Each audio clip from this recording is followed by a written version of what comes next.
Assalamualaikum warahmatullahi wabarakatuh. Berjumpa lagi dengan saya. Hari ini saya akan berbagi tips yang cukup bagus, cukup dahsyat ya. Yang jika tips ini kita lakukan, sekali lagi, jika tips ini kita lakukan, maka insya Allah ya Allah akan memberikan kita kenikmatan. Ditambah lagi kenikmatannya, ditambah lagi kenikmatannya. Terus kenikmatan terus ditambah.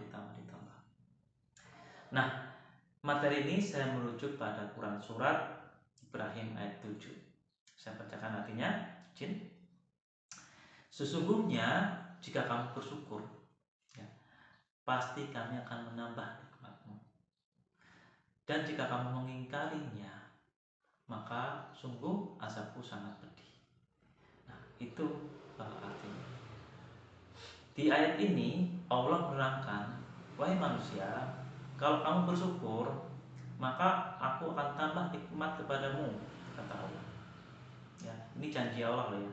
Janji Allah itu pasti terjadi. Allah tidak pernah mengingkari janjinya.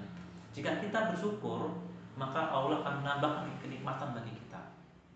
Tetapi jika kita mengingkari nikmat Allah, maka Allah akan memberikan azab. Azab ini bisa di dunia ataupun bisa di akhirat. Nah, gimana cara bersyukur itu? Ya.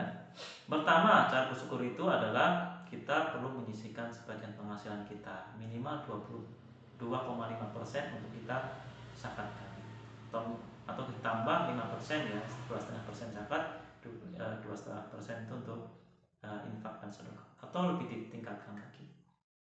Itu cara syukur yang pertama. Cara syukur yang kedua adalah kita karena diberi banyak kenikmatan, maka kita harus lebih mendekatkan diri pada Allah. Ya, ibadahnya konsisten, kalau perlu atau kalau bisa ditingkatkan lagi. Kemudian yang ketiga, kita harus benar-benar mensyukuri, ya, benar-benar merasakan kenikmatan Allah itu. Ya, misalnya nih, ketika kita minum air putih nih. Kita minum air putih, rasakan, ya Allah, seger banget air putih ini, gitu kan. Sampai ke tenggorokannya, sampai ke lambung, kita benar-benar menikmatinya. Atau kita makan sebuah kue, dirasakan bagaimana lezatnya, nikmatnya kue ini dalam mulut kita.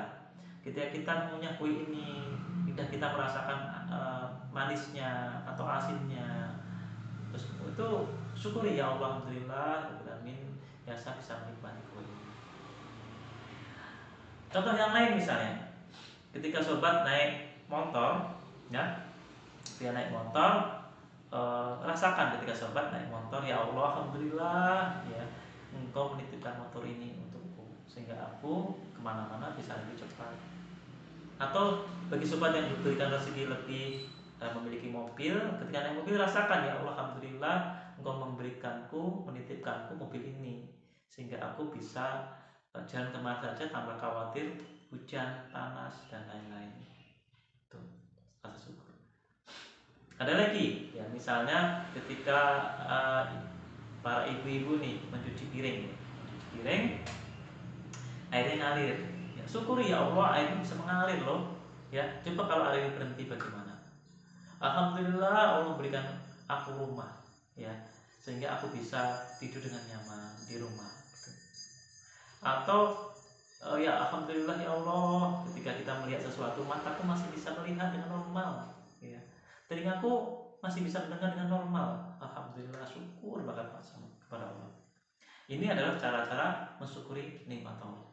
Jadi benar-benar rasakan, ya, kalau Allah tuh, kalau kita diberi kenikmatan tuh benar-benar kita merasakan, tidak hanya sekedar dalam lidah, ya, dalam mulut, ya, alhamdulillah, enggak, alhamdulillah, ya Allah, nikmat banget pisang ini, ya, bisa aku makan, ya, bisa memberikan energi, bisa memberikan aku badanku lebih sehat, seperti itu.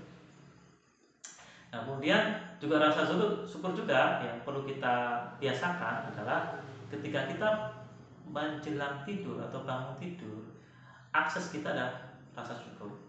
Ya, akses terakhir kita adalah rasa syukur. Ketika kita mau tidur, maka kita mengakses rasa syukur. Minimal kita mensyukuri 7 hal yang pantas kita syukuri. Jadi ketika mau tidur, sobat semua bisa mensyukuri 7 hal yang pantas ayah bunda syukuri.